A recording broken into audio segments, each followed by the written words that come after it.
Marelé Lamprecht from freeRange Jewels. This was our second year at the Design Indaba. Our first introduction was last year, and that was the first time that we actually showed our product to the public.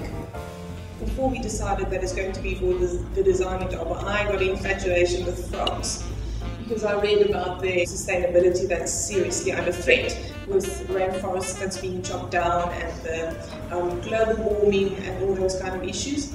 And I hooked up with the Two Oceans Aquarium, and they informed me of this association called Amphibian Ark, and they look out for the protection of frogs. So then we had an environmental issue that we could link to the myths behind frogs, with the whole thing about you can kiss a frog and it turned into a prince and all the sort of fairy tale side, and we could give it real substance. So we started designing frogs in all shapes and sizes, put them on lily pads and lily pads on earrings and enameling in colours, and we had a lovely display of frogs in their environment. We don't have our own sort of little platform somewhere where we can set up free range the way that we love to set it up, and for a buyer to come there and see the body of our work displayed in the true way that we want them to see and understand and grasp free range. And people just bought the frogs left, right and centre at the Design Indaba. For me, the fact that it's South African and that it's made here, it's designed here, it's a huge plus. And then the diversity of the exhibitors, which leads to diversity in people coming through there.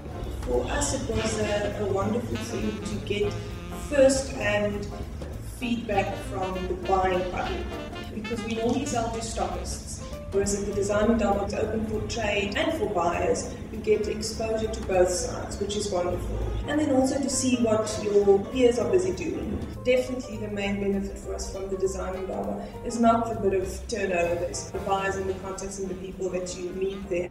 Especially with fashion editors, people that walked around the expo and looked at our products, and we send off our jewelry and it's being featured in Oprah magazine and in Glamour and in Cosmo, and then there was one or two other clothing boutiques. And we hooked up at the Design Indaba with a Vuva, that is sell the ostrich shell mosaic. And from a manufacturing point of view, we're going to do jewelry for them, and they can put their ostrich shell into jewelry.